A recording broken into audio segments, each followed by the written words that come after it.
Halo penonton setia Tita TV, saksikan terus program-program kami yang inspiratif, inovatif, dan juga seru hanya di Tita TV.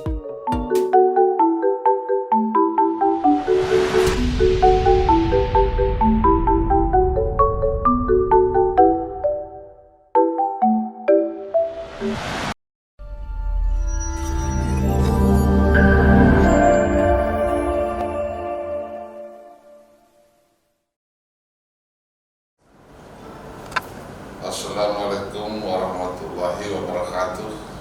Selamat sore untuk seluruh pemirsa Tirta Radio. Hari ini jumpa lagi dengan kami, Kostum, konsultasi seputar hukum dalam live streaming Facebook Tirta Media dan Tirta Radio. Semoga pemirsa dan pendengar Radio Tirta selalu sehat. Ini siang mudah-mudahan cuaca baik ya, nanti sampai final puasa ke depan. Oke, topik kita hari ini Kostum ingin tanggapi lagi viral kasus mega korupsi tata niaga timah dan TPPU ya, terkait kasus ini. Nah, kalau memang kita bahas soal itu, berarti ada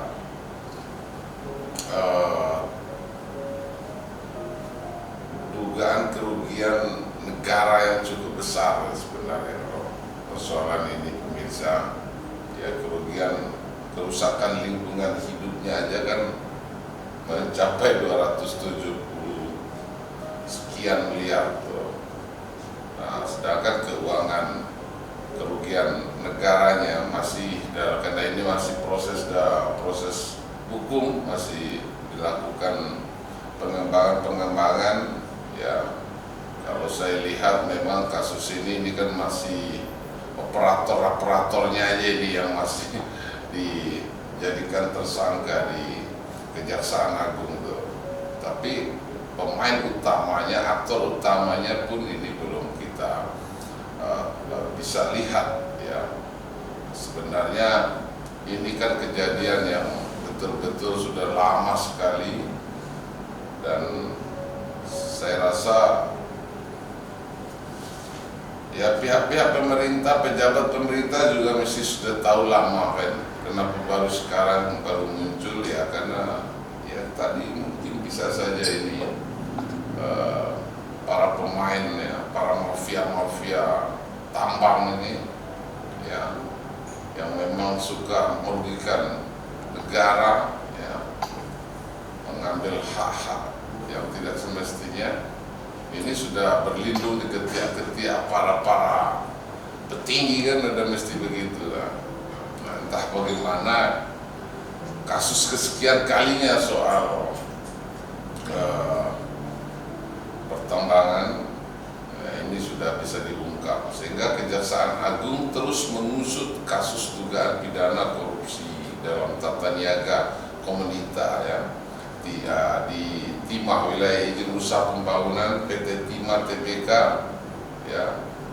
Jadi sudah Kejaksaan Agung rasanya kurang lebih sudah menetapkan 16 orang sebagai tersangka dalam kasus ini ya, termasuk nggak asing lagi suami artis Sandra Dewi ya, Harvey Mois, dan wah ini cukup sebenarnya bos besar PIK Helena Lim dan ini rupanya uang rakyat yang dipamer-pamer selama ini uang hasil pengambilan secara sepihak dan paksa ya.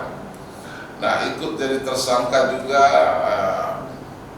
ex-direktur utama PT Timah ya, Mutariza Pahlevi ya, Tabrani, yang diduga sudah kongkal-kong dengan suami apa istilahnya kongkal-kong dengan Harvey Mois untuk mencapai keuntungan dalam korupsinya itu. Nah, pemirsa, memang memang kasus ini terkait dua undang-undang negara sebenarnya itu yang betul-betul dilanggar ya. Pertama ini kan terkait undang-undang tindak pidana korupsi karena menyangkut tadi kerugian negara. Di undang-undang KPK sendiri kan sudah di pasal 2, setiap orang secara melawan hukum melakukan perbuatan memperkaya dirinya sendiri atau orang lain atau suatu korporasi yang dapat merugikan keuangan negara. Nah ini titiknya. Atau perekonomian negara dipidana penjara dan penjara seumur hidup atau pidana penjara paling singkat 4 tahun dan paling lama 20 tahun. Dendanya 200 juta dan paling banyak ya 1 miliar. Makin ditulis di undang-undang penegasan ada bicara seumur hidup kayak gini, kalau perlu makin banyak juga yang melakukan praktek itu. Tapi inilah saya bilang, kalau Postu melihatnya adalah ini pengawasan alat negaranya ini masih kurang. Dan bisa juga hal kedua, kita bisa duga bahwa ini ada potensi terlalu dekatnya pengusaha dengan para penguasa itu, sehingga ada bicara kong kali kong. Nah itu juga di undang-undang KPK di pasal 3 juga diatur di situ, pasal 4, pasal 18 tuh. Di pasal 18 itu selain pidana tambahan sebagai dimaksud dalam kitab undang-undang pidana sebagai pidana tambahan itu. Ya, ada di poin A, B, C, D ya. Contoh di poin D itu kan pencabutan seluruh atau sebagian hak tertentu itu, atau penghapusan seluruhnya. Tapi ini nggak ada kapok-kapoknya itu, apa namanya, para koruptor ini ya. Jadi rakyat yang sudah luar biasa kerja keras ya, sebab hanya bagaimana untuk membangun kehidupan yang sejahtera aja susah itu rakyat kita. Tapi para koruptor ini dengan leluasa mengambil kekayaan negara dengan sepihak ya. Terus kemudian juga hidup berfoya-foya seakan-akan dia bagikan dewa itu kan. Nah ini luar biasa ini negara ini. Dan peristiwa ini kan bukan peristiwa yang hanya 1 kali atau 2 kali, tentang pelanggaran undang-undang KPK, terus kemudian ada unsur TPPU-nya, Undang-Undang Nomor 8 Tahun 2010. Nah ini pencucian uang ini saya rasa kalau pemerintah serius tuh banyak sekali itu disimpan gitu. Jadi ada orang kaya dadakan juga itu, kaya dadakan cuma shooting satu, kita yang 50 kali shooting aja nggak dapat duit ini ya. Jadi inilah yang saya bilang tadi, nanti kita bahas pencucian uang itu nanti di pasal 3, pasal 4, pasal 5 itu diatur semua tentang pencucian uang. Tapi 271 triliun ya ini perhitungan kasus korupsi timah di Bangka Belitung yang lagi apa namanya, yang lagi heboh-hebohnya ini ya. Tapi sebelum itu biar jadi acuan kita coba, saya mau coba baca, mau coba cari Kompas ya. Jadi kasus fakta korupsi PT Timah seret Hervesmus dan Gracie Rich ya, Pik Helena Lim, Kompas 28 Maret 2024. Kejaksaan Agung terus mengusut kasus dugaan tindak pidana korupsi dalam tata niaga komoditas timah wilayah izin usaha pertambangan PT Timah Tbk tahun 2015-2022. Bayangkan dari 2015 ya sampai 2022. Artinya kadang-kadang baru ditemukan. Nah, jadi ini nih persoalan kita di Indonesia ini ya, pemirsa. Pejabat kalau sudah korupsi baru bisa ditangkap tuh. Nah, terus kemudian orang kalau proyeknya udah selesai, nah, baru bisa diungkap. Entah kenapa ya. Harusnya kan begitu. Bayangkan 2015 sampai 2022. Ini kemana harta ini dibawa? Nah, ini yang kita harus, seharusnya pemerintah kita lebih cekatan, lebih berani, ya kalau memang, ya saya rasa pemerintah sebagai unsur yang punya alat kekuasaan ya, seperti itu, atau perangkat juga yang lebih luas, mestinya ini nggak cukup waktu lama untuk mengungkap hal-hal yang sudah terang seperti itu. Tapi mungkin kalau kostum berpendapat ya karena ya mesti dibayangi oleh perlindungan oleh para penguasa itu sendiri. Tapi intinya saya bilang mudah-mudahan penegak hukum kita ya, dalam hal ini Kejaksaan Agung ya, bisa, jangan hanya operatornya aja yang ditangkap ini, yang ditersangkain kayak gini, kan operator ini semuanya. Kalau bisa ini kan bos besarnya itulah, aktor intelektualnya itu yang supaya apa? Supaya teknik-teknik, cara-cara mafia-mafia seperti ini tidak terulang kembali merugikan rakyat kita sendiri. Bayangkan itu berapa kerugian negara. Artinya bukan negara yang rugi, rakyat sebenarnya itu kalau kostum mau bicara. Jadi rakyat kita itu punya kerugian yang luar biasa, khususnya mungkin di daerah Bangka ya, di masyarakat Bangka ya, mestinya ini kerugian satu generasi karena dimakan oleh sekelompok orang yang tidak bertanggung jawab. Nah, saya lanjut ya ini Kejaksaan Agung telah menetapkan 16 orang sebagai tersangka dalam kasus tersebut, termasuk suami Dewi Sandra, Hervemus dan Gracie Rich, Helena Lim, dilansir dari Kompas ya. Nah, ini kan masyarakat tercengang gitu. Selama ini pengusaha dikira sukses, pengusaha dikira benar jalannya, tahu-taunya pengusaha ada efek samping tuh, ya, efek samping maling uang rakyat tuh. Saya lebih baik ngomong apa, maling uang rakyat tuh seolah-olah jadi dewa dia. Nah, ini luar biasa. Jadi harusnya pemerintah agak sensitif gitu loh. Harus agak, asas praduganya itu harus tinggi itu. Tiba-tiba nanti lihat artis, kayaknya udah melampaui batas tuh, padahal kerjaannya cuma itu aja tuh. Ya harus dicurigai. Untuk apa ada intelijen, untuk apa ada di kejaksaan susah segala macam, ini kan harus tuh. Nah, tapi ya kadang-kadang ya itu, kadang-kadang ya bapak itu sendiri suka nolongin, suka melindungi, contoh begitu. Nah ini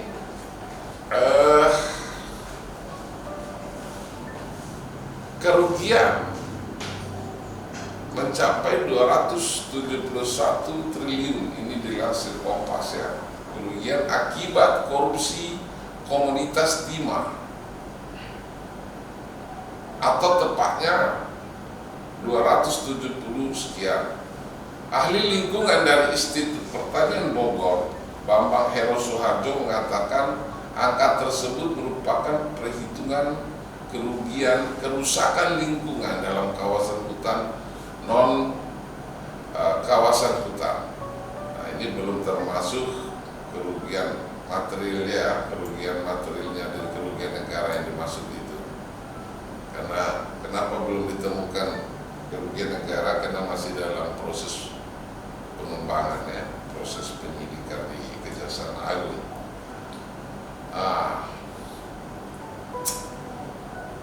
Kalau kita lihat kasus ini pemirsa, coba kita baca dulu sedikit dari Kompas tadi.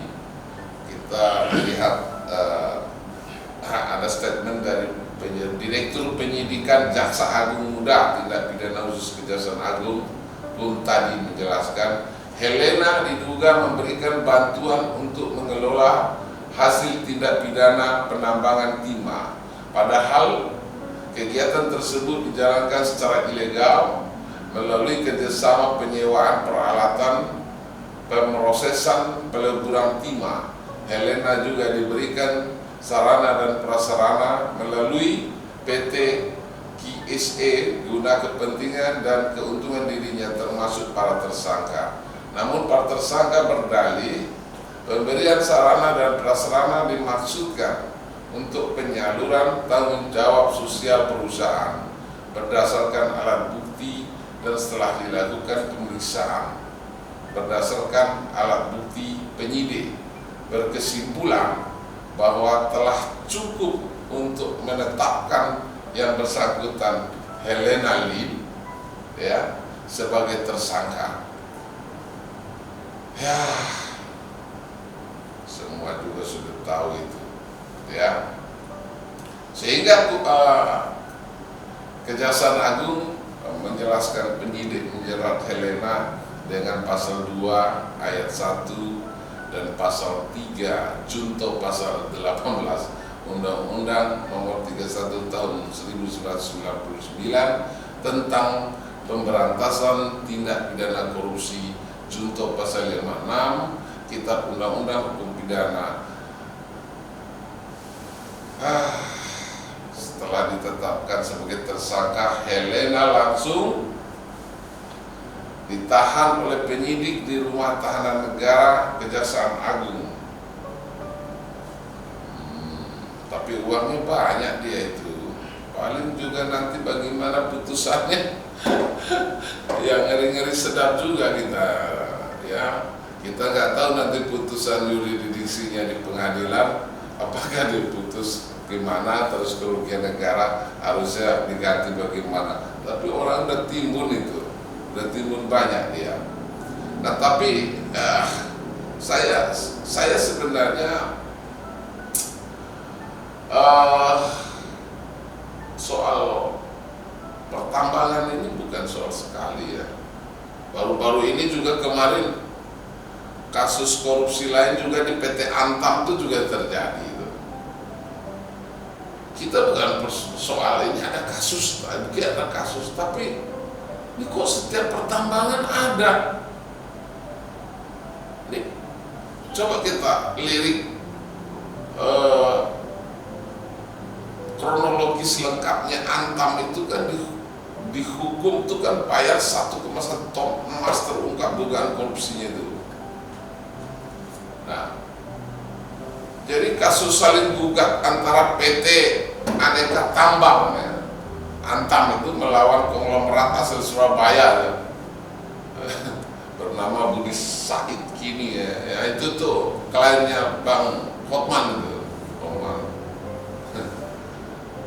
memasuki babak baru gitu kan, padahal bukan babak baru, babak yang baru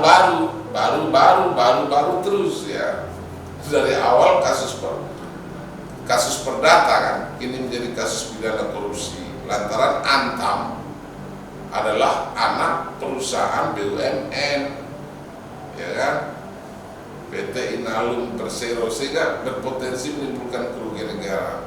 Budi Said itu awalnya pemirsa, Budi Said itu di atas angin karena memenangkan gugatan 1,1 ton emas batangan melawan Antam dari mulai Pengadilan Negeri Surabaya ya, hingga hingga tingkat kasasi dan peninjauan kembali PK-nya di Mahkamah Agung.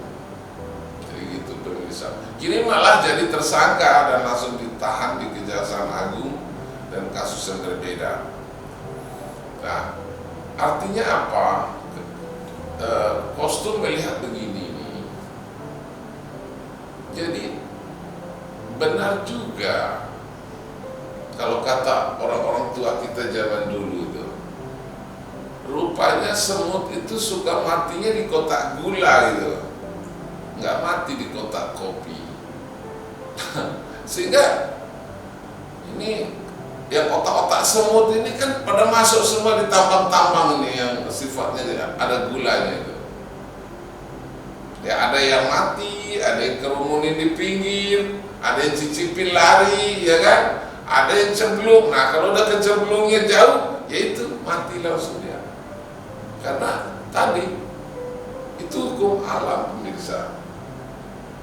Memang gula itu sesuatu yang betul-betul manusia itu kejar ya. Siapa sih yang nggak mau ada kata manis gitu? Mesti dikejar tuh kata manis. Tapi kalau sudah terlalu manis, nanti penyakit darah gula. Nah ini repot juga, makanya nggak ada penyakit darah kopi. Nah ini pejabat-pejabat kita, dia nggak bisa lihat hutan belantara, nanti dia bilang oh ini gadis nih. Harus diolah nih, judulnya aja kita olah, nanti ada berkas terbang seperti itu. Berkas terbang itu istilahnya itu. Jadi dia menggunakan dokumen di atas dokumen yang legal. Nah ini ngeri banget ini Indonesia ini kan. Belum selesai masalah di tambang emas, ini sudah timah, besok apa lagi, ini ngeri sedap pemirsa. Nah untuk itu ya kita sih berharap ya untuk presiden ke depan, udahlah jangan setengah-setengah lah tuntasin yang begini-gini tuh, gali sampai akar-akarnya dong, jangan hanya istilah operator-operatornya atau pesuruh-pesuruhnya gitu kan. Atau kalau dicontoh di kasus narkoba, jangan kurir-kurir sama pemakainya yang ditangkapin, yang diproses, ambil di mana produksinya, di mana yang nampungnya, di mana gudangnya, siapa istilahnya aktor intelektualnya kan seperti itu kalau mau. Jangan sampai kesannya nanti di masyarakat pemerintah sendiri itu melakukan pembiaran. Nah, melakukan pembiaran sekaligus menyelam sambil minum air. Nah, kan malah dijagain juga. Yang praktek-praktek ilegal seperti ini kan ngeri juga itu. Jadi ya kita harap ya pemerintah ke depan sangat serius karena ini menyangkut kerugian negara yang sangat besar, dan korupsi ini juga kan warisan yang nggak boleh kita wariskan ke anak cucu itu. Jadi harus dituntaskan hari ini, masa-masa sekarang harus dituntaskan. Kalau sifat yang baik ya kita wariskan sama anak cucu, bangga lah. Tapi kalau sifat korupsi, peristiwa-peristiwa seperti ini nanti diwariskan lagi pada kabinet berikutnya, belum selesai juga urusannya, berlanjut lagi di kabinet berikutnya gitu kan. Jadi rasa-rasanya kan mungkin karena hanya kurang setoran aja ini. Nah ini jangan sampai cerita itu kita pemirsa ya. Kita harap kepada pemerintah semuanya ya, mudah-mudahan dengan presiden yang baru, kabinet juga yang baru ya, penegakannya juga baru-baru lah, jangan pakai cara-cara lama gitu. Jadi ngelindungin 5 tahun ya kan, pas di ujung gak bisa bayar lagi baru ditangkap. Ini kan ngeri nih, masyarakat kita ini kan udah cerdas kalau saya melihat. Jadi masyarakat kita udah paham soal itu, bukan mereka nggak paham. Jadi pemirsa, saya seringkali ngobrol dengan komunitas-komunitas tertentu di Radio Tirta, terus TV Tirta gitu kan. Rupanya mereka bukan nggak tahu gitu, ada narasi yang dibangun oleh elit-elit itu.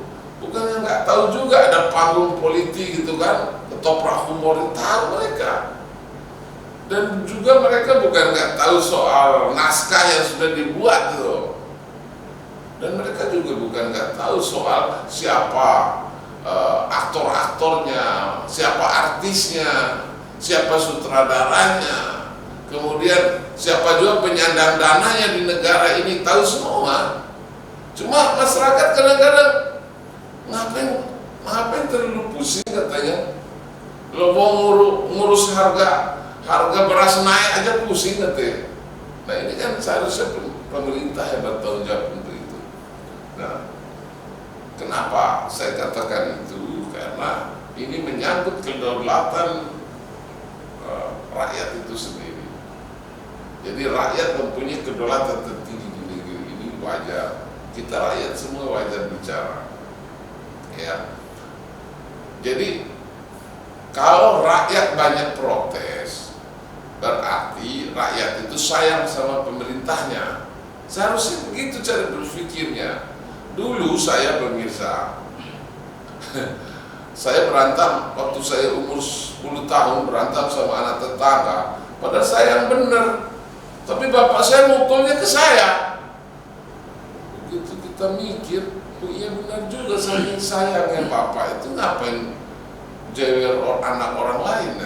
Jadi rakyat kita kalau sudah apatis, itu bahaya itu. Kalau sudah dia apatis, masa bodoh dengan pemerintah, tidak mau memberikan masukan, tidak mau juga memberikan pandangan-pandangan, gitu. Berarti itu lebih bahaya daripada yang kita pikirkan. Nah untuk itu pemirsa, kita kembali lagi ke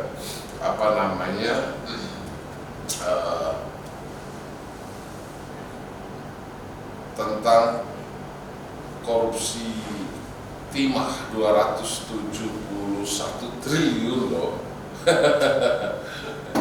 Jadi saya masih lihat dari sumber yang sama ya, bahwa di lapangan dan analisis berbasis satelit untuk menghitung besaran kerugian akibat korupsi timah ilegal itu sejak 2015 sampai 2022 kan ngeri pemirsa, ya kan?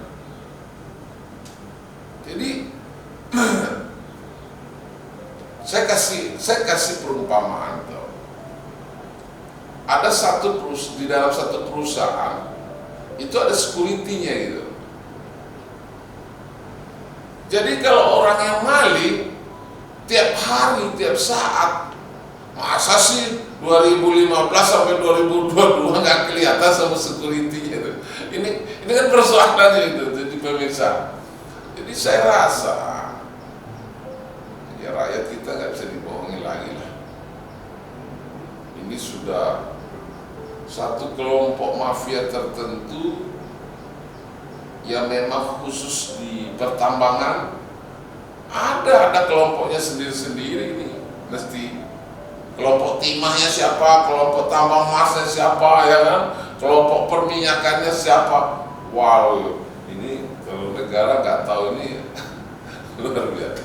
Ini ngeri-ngeri sedang juga kalau pemerintah nggak tahu soal ini.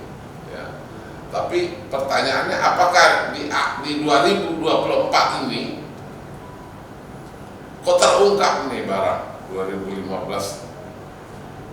sejak 2015 sampai 2022 baru terungkap. Makanya tadi di awal saya sempat singgung bahwa kenapa ya anggota DPR kita, wali kota, pas mau di ujung-ujung mau selesainya baru itu ditangkap-tangkapin oleh KPK, itu contoh begitu. Udah mau selesai jabatannya itu baru ditangkapin, heran juga, ya kan? Jadi Kenapa nggak dari awal dia melakukan sesuatu tindak pidana itu yang harus ditangkap? Itu baru namanya penegakan hukum. Jadi kalau dalam konsep hukum menurut kostum itu begini. Makanya kita ini salah sih julukannya. Kita ini penegak hukum diberi itu dalam konstitusional kita. Kalau penegak hukum itu adalah alat atau perangkat hukum ya untuk menemukan rasa keadilan. Maka perangkat itu ya seperti tukang gitu. Tukang batu, tukang kayu, tukang. Nah, tapi kalau penegak keadilan ya mesti tahu caranya.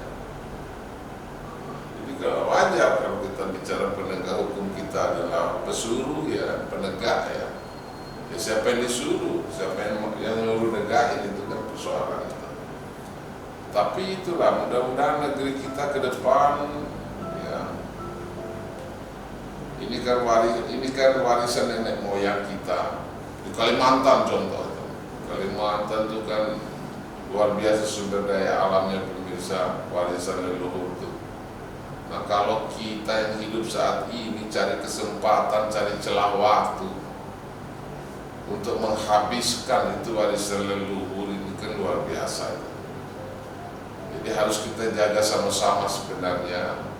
Di negara kesatuan Republik kita ini adalah negara yang kaya, sumber daya alamnya luar biasa.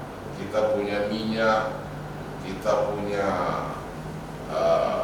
tembaga, kita punya emas, kita punya segala-gala, bahkan timah ya di Bangka sana itu luar biasa sampai sekarang nggak habis-habis walaupun dicuri-curi terus semua oknum-oknum yang tak bertanggung jawab.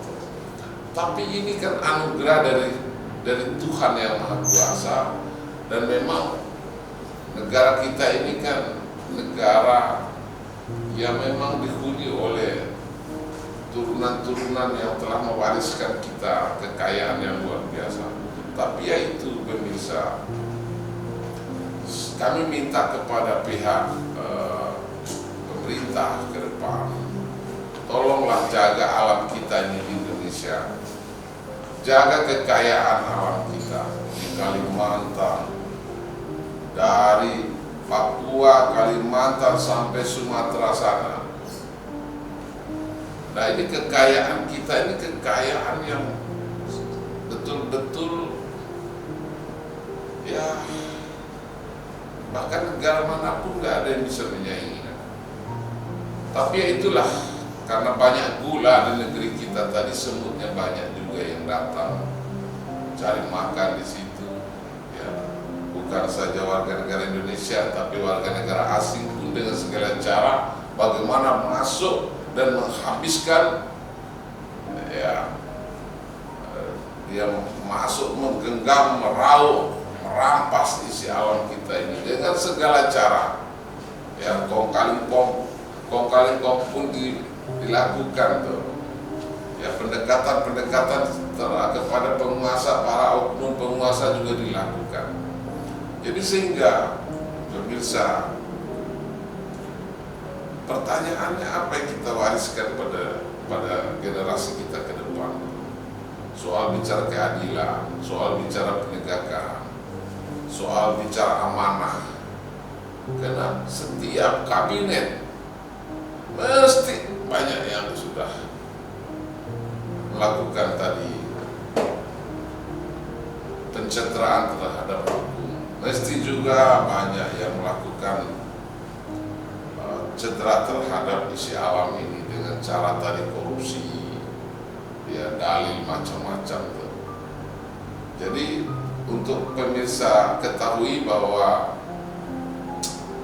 menurut pemantauan pakar forensik kehutanan, penambangan timah liar tersebut dilakukan mulai Mei 2016.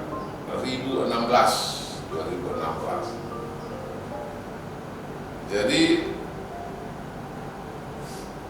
melalui merekonstruksi dan menggunakan satelit pada tahun 2015 yang merah-merah itu, wilayah IUP izin usaha pertambangan dan non IUP-nya. Jadi ketika di tracking 2016, 2017, 2018, 2019, 2020 sampai 2022 dilihat warna merah makin besar, ya. Dari pemetaan yang dilakukan terhadap tambang itu kan. Tetapi ada pula dibuka di luar kawasan yang dimaksud tadi. Sehingga total luas tambang itu pemirsa, jadi sekitar 170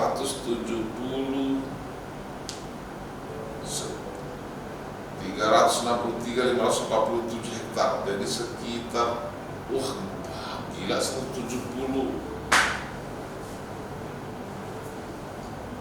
Jadi luar biasa ini luas hektarnya ya. Jadi sehingga kerugiannya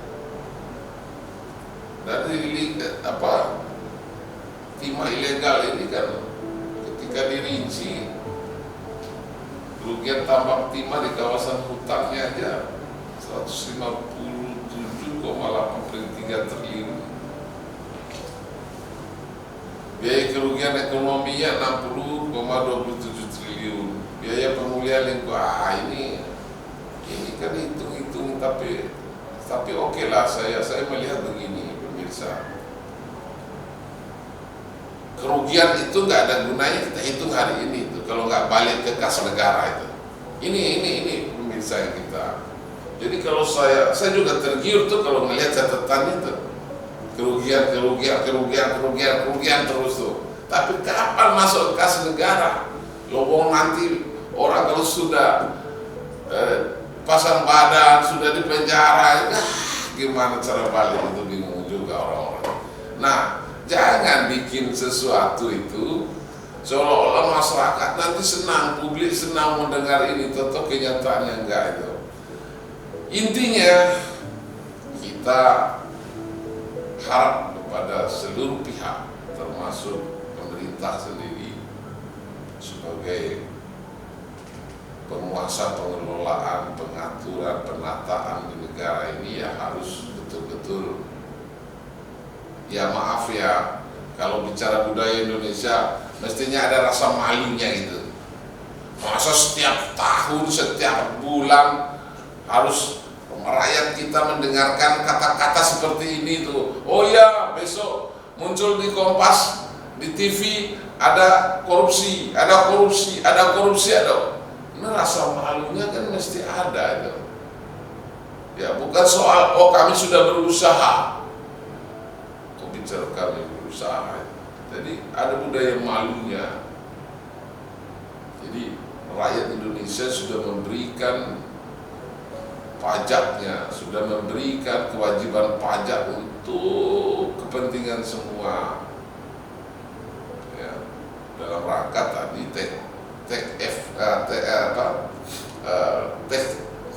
gift-nya itu kan mesti ya, tapi ya itu jadi masyarakat berteriak luar biasa.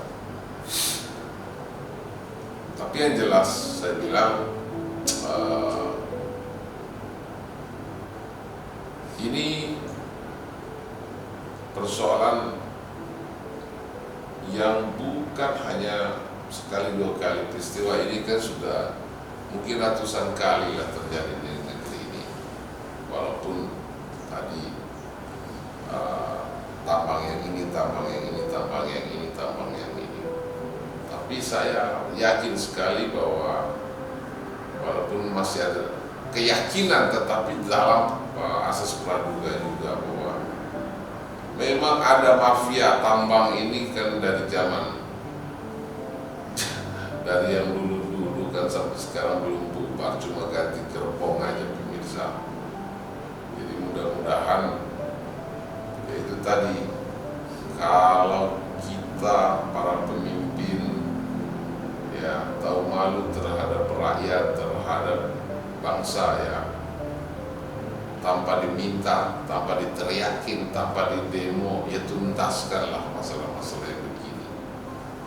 Kita harus ada budaya malunya gitu, seperti itu. Nah, di samping ya kita bicara tentang pertanggungjawaban kita terhadap Tuhan terkait jabatan kita, terkait ulil amri, terkait pemimpin kita dan seterusnya. Tapi itulah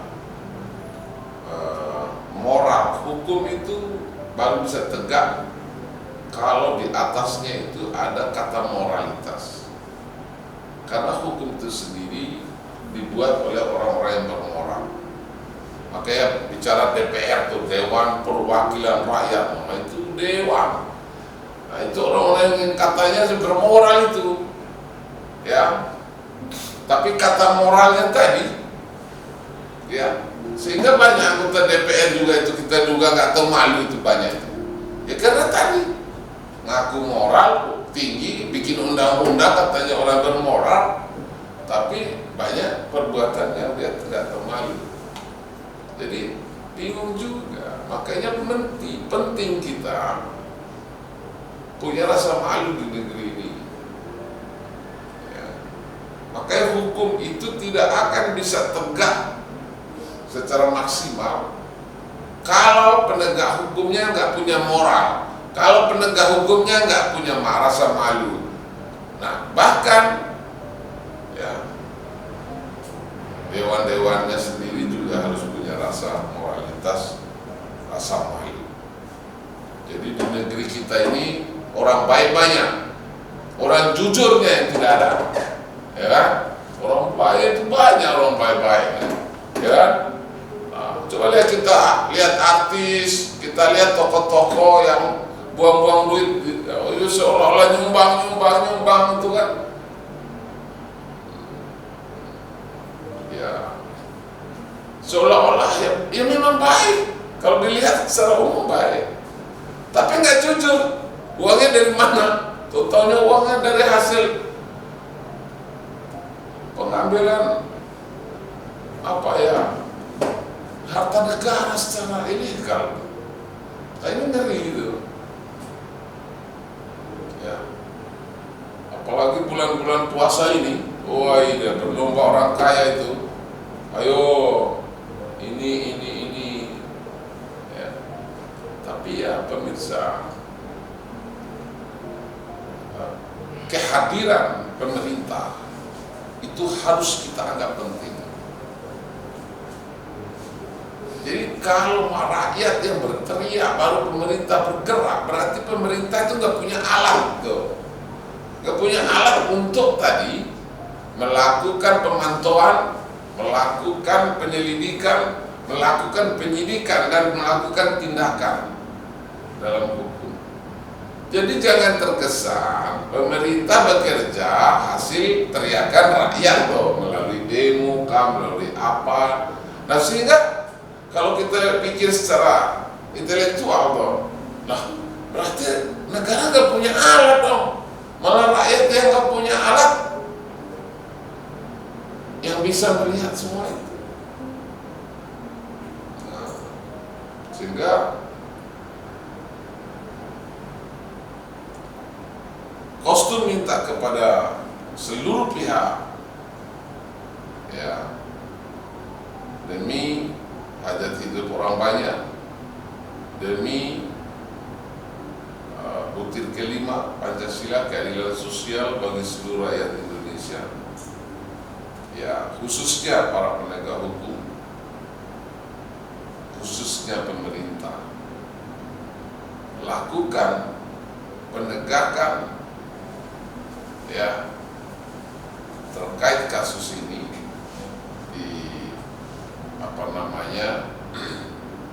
di Bangka ini ya, terkait dengan PT Timah ini harus tuntas sampai akar-akar. Jadi mohon jangan kita operator-operatornya atau kurir-kurirnya atau bagian-bagian yang di lapangannya ditangkap-tangkapin seolah-olah barang ini selesai diungkap gitu. Jadi kalau berani ya sampai tuntas, sampai aktor intelektualnya dibereskan. baru bisa beres. Nah kalau ditangkap pegawainya gitu, pesuruh yang ditangkap tuh, ya besok dia pindah lagi tambang. Aktor intelektualnya itu juga gitu, ngeri. Jadi tolong juga untuk saudara-saudara saya di Bangka Belitung sana, rakyat ya pantaulah itu proses ini supaya tidak terjadi lagi kembali ya dimanapun di negara kesatuan Republik Indonesia kita ini. Karena rakyat yang miskin, rakyat yang susah, ya, tapi sebagian orang dengan entengnya menikmati semua ini secara tidak sah dan melanggar hukum. Nah, dan rakyat juga perlu punya hak untuk menerima perlindungan seperti itu. Jadi kita ini kadang-kadang dikasih aja isu itu bahwa oh ini koruptor ini ditangkap sekian, kerugian sekian, ditangkap kerugian sekian, ya pengusaha ini ditangkap kerugian sekian untuk sekian loh. Pertanyaannya apa gunanya itu untuk rakyat itu kalau hanya bicara begitu? Justru ada kegunaannya untuk kita rakyat Indonesia itu adalah jangan sampai maling berhasil mengambil barang itu. Kan itu yang penting itu sebenarnya. Lah kalau ceritanya oh itu sudah barang sudah diambil si A, ambil si B, ya nggak ada percuma juga ya. Nah untuk itu tanggapan dari kami kostum ya terkait kasus yang viral ini ya kita lihat ya sungguh ini bagian daripada mencengangkan ya. Dan saya tetap konsisten untuk minta kepada pemerintah, khususnya kepada pemerintahan yang baru ini ya, tolong penegakannya betul-betul maksimal. Keberadaan pemerintah dalam rangka menjaga rakyat Indonesia baik badannya maupun alamnya. Nah, kerusakan alam, kerugian alam segala macam ini kan bagian daripada tanggung jawab pemerintah itu sendiri. Makanya rakyat memilih, mengangkat, memberikan katakanlah kewajibannya melalui APBN, lalu dikelola, diberikan kewenangan pengelolaan. Nah ini rasa malu kita tadi. Jadi jangan kita digaji oleh Tuhan kita, tapi kok malah Tuhan kita yang lapar. Kita yang bekerja sama Tuhan kita malah yang kenyang kan belum ada terjadi di perusahaan manapun tuh, ya kan? Di mana-mana di perusahaan di Indonesia ini, ya buruh itu sampai keringatnya jatuh di mesin-mesin itu, darahnya juga jatuh di mesin-mesin, gajinya nggak cukup. Nah, tapi pengusahanya, wah, berlipat-lipat, sampai sekolahin anak sampai ke luar negeri, pengusaha-pengusahanya. Nah, anaknya pekerja, nggak sekolah. Nah ini kan, nah kenapa pemerintah nggak seperti itu coba? Harusnya rakyatnya dong yang makmur. Pemerintah kan digaji pakai uang rakyat. Nah ini kok malah kebalik-balik tuh. Nah untuk itu kami minta kepada Presiden mendatang, pemerintah mendatang melalui alat negara yang tadi, ya, apakah itu TNI, apakah itu Polri, apakah itu Kejaksaan Agung dan seterusnya, ya, semua alat negara betul-betul tadi khususnya kepada komisioner KPK ya, bahwa ini harus tegas dong, tidak sampai akar-akarnya, ya, kalau berani aktor intelektualnya ambil, ya, supaya tuntas tuh loh, ya kan? Jadi jelas kan kekayaan aktor intelektual kan kita tahu nanti berapa itu kan. Ini kalau hanya menangkap kurirnya itu untuk apa itu? Jadi itu kita minta terkait juga untuk komisioner KPK ya. Ini harus tegas tuh, jangan ada unsur politiknya di dalamnya, dan masyarakat juga diminta untuk pantau terkait kasus ini. Nah, terkait unsur-unsur TPPU-nya dalam Undang-Undang Nomor 8 2010 tadi, dari pasal 3, 4 dan 5 ya, setiap orang yang menempatkan itu, mentransfer, mengalihkan, membelanjakan, membayarkan, menghibahkan, menitipkan, membawa ke luar negeri, mengubah bentuk, menukarkan dengan mata uang atau surat penghargaan gitu kan, atau perbuatan lain atas harta kekayaan yang diketahui atau patut diduga merupakan hasil tindak pidana itu. Dan pada kesempatan yang lain juga bisa dipertanyakan juga. Nah, ini juga dari Aditya Sulistyo, Serpong, Tangerang.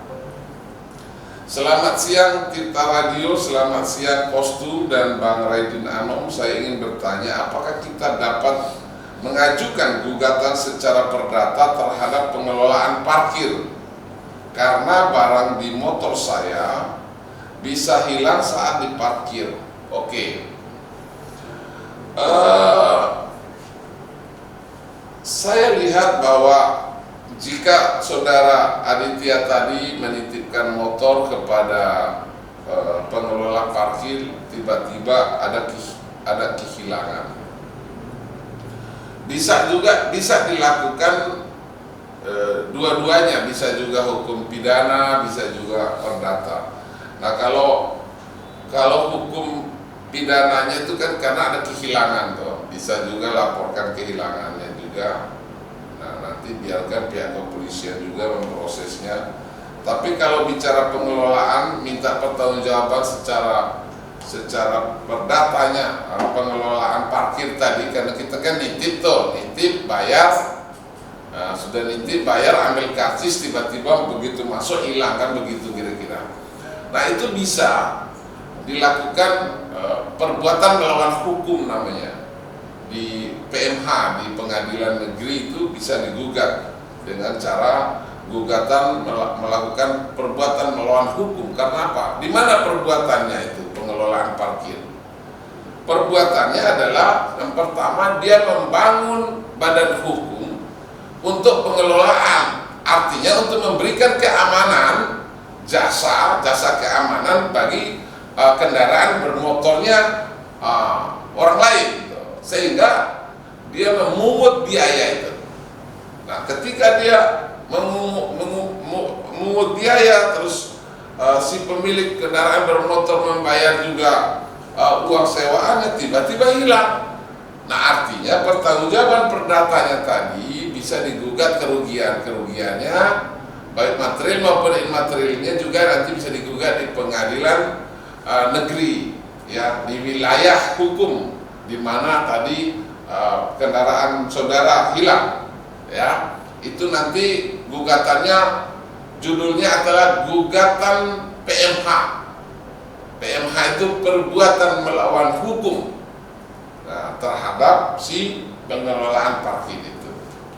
Nah, untuk juga melengkapi gugatan tadi, saudaraku Aditya Sulistyo, melengkapi tadi dalil gugatanmu nanti di PMH itu, itulah kau datang lapor ke polisi, nanti bukti laporannya itu nanti juga bisa didalilkan di pengadilan bahwa ini saya sudah lapor pidananya dan sedang dalam proses penyelidikan atau penyidikan mungkin di kepolisian. Jadi seperti itu ya, Aditya Sulistyo di Serpong, Tangerang.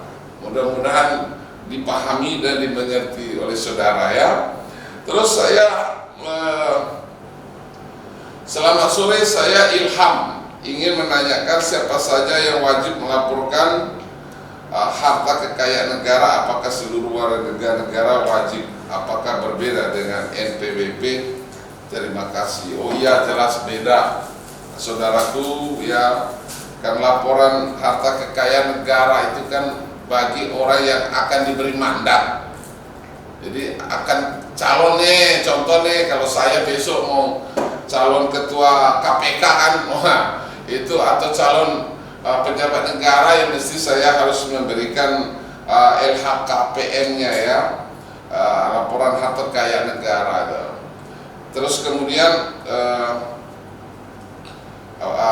kita wajib tuh, tapi kita sebagai warga negara kan ada kita ya tadi terkait dengan pundi-pundi negara itu kan ada yang namanya APBN, ada yang namanya APBD itu. Dan di situ kan dari hasil pajak sampai orang tuh. Nah bedanya ya tadi bedanya ya NPWP kewajiban rakyat itu ya, karena kita sudah memberikan mandat kepada pejabat negara untuk bekerja. Nah pejabat yang bekerja tadi harus bersih. Dia laporkan dulu kekayaannya, terus kemudian bagaimana penghasilannya, bagaimana kinerjanya, bagaimana juga nanti cara makan dan hidupnya, sehingga nanti ada lembaga yang memantaunya. Nah, NPWP itu kewajiban kita sebagai warga negara yang tadi telah memberikan mandat secara konstitusionalnya kepada para pejabat tadi. Sehingga seolah-olah contoh bahasa kasarnya beginilah, oh ini warga negara Indonesia iuran kok buat gaji presiden gitu loh ceritanya tuh. Bahasa gampangnya begitu tuh. Nah makanya kita iuran gaji presiden yuk, iuran gaji menteri yuk. Nah, sehingga ada pertanggungjawabannya mereka, karena kita yang gaji. Tapi kita iuran gitu loh melalui tadi APBN. Itu bedanya itu. Jadi secara konstitusionalnya seperti itu. Perintah konstitusinya juga seperti itu. Sehingga maka NPWP wajib dibayarkan pekerja, karena itu kan bentuk penghasilan. Nah sisa bagian NPWP kita itulah kita tadi buat iuran gaji-gaji, buat pejabat, terus benar-benarin jalan ya secara infrastruktur ya, terus nanti untuk uang kerja mereka main-main ke luar negeri gitu kan, main-main ke luar negeri, bukannya kerja itu, main-main ke luar negeri itu. Nah nanti buat gaji anggota DPR studi banding ke luar negeri, pulang-pulang nggak ada yang dibandingin gitu, nggak ada yang dibandingkan juga itu gitu. Nah, itu uang kita dari hasil wajib pajak kita sebagai warga negara yang baik. Jadi seperti itu ya, Ilham ya. Terus saya sapa-sapa juga ini, selamat sore Ketua Cynthia Dev siapa nih. Terus wah ini dari sahabat kita yang luar biasa ini, yang tidak ada ketinggalan, Bu Yohana Margaret Dumaria Rubagi, selamat sore Bapak ya, selamat sore Bu, sehat selalu ya. Ini juga dari Laras, wah ini Laras kasih jempol doang nih ya kan. Ini Laras ini anak saya nih, kasih jempol aja, nggak komen-komen dia ya kan. Ini orang luar biasa ya. Terus kemudian dari Rita Mutiara, selamat sore Bapak, terima kasih ya Ibu ya, sehat selalu, pokoknya sehat-sehat selalu walaupun ini harga pada naik ya, harga barang pada naik selangit ya kan. THR-nya juga walaupun 5 juta cukup dibeli 2 item habis ya, itu udah sabar-sabar, yang penting sehat semua ya. Terus kemudian Henry Kaya, output audionya kerennya, clear, gas kan lah, oh iya, apa yang nggak digas sama Adinda Henry gini kan, Henry Kaya, ya kan, gas jadi kaya, walaupun kenal pot juga jadi kaya kita. Jadi itulah pemirsa, kita punya bincang-bincang kita sore ini bahwa memang kita penting sekali rapatkan interaktif ya. Kita sering sekali beredukasi ya. Kita sering sekali harus bertukar informasi sebagai warga negara ini. Itulah tanda-tanda warga negara yang cerdas tuh. Jadi harus saling berkomunikasi dengan baik ya, saling menimba ilmunya ya.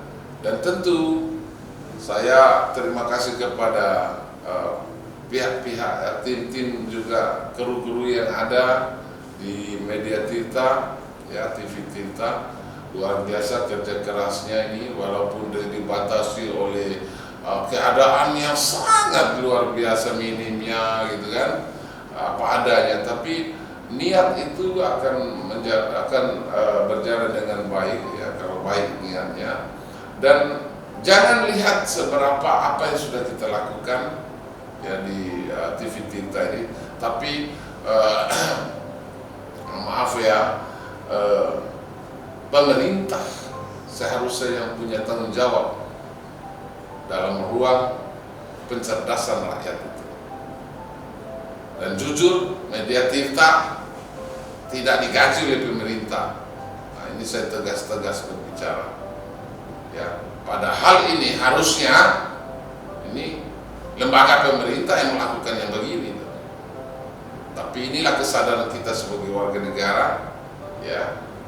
Kita bantu pemerintah, bantu terus pemerintah, bantu terus pemerintah, ya. Kapan pemerintah nggak dibantu oleh rakyat ini? Sampai kapan? Ya, sampai nanti kita tunggu di ujung waktu. Terima kasih pemirsa acara kostum kita kali ini.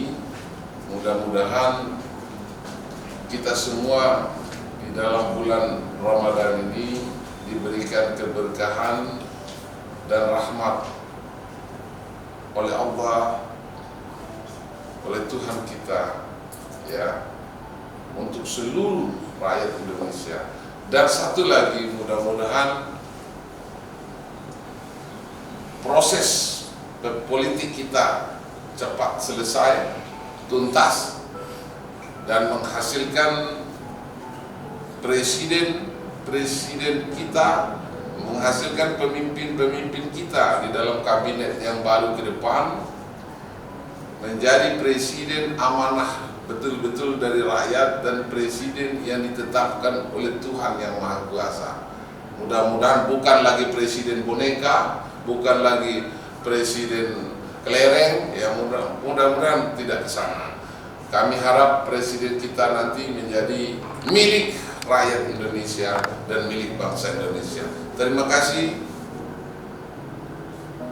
Selamat sore, salam sehat untuk kita semua. Kostum selalu hadir setiap minggu. Assalamualaikum warahmatullahi wabarakatuh.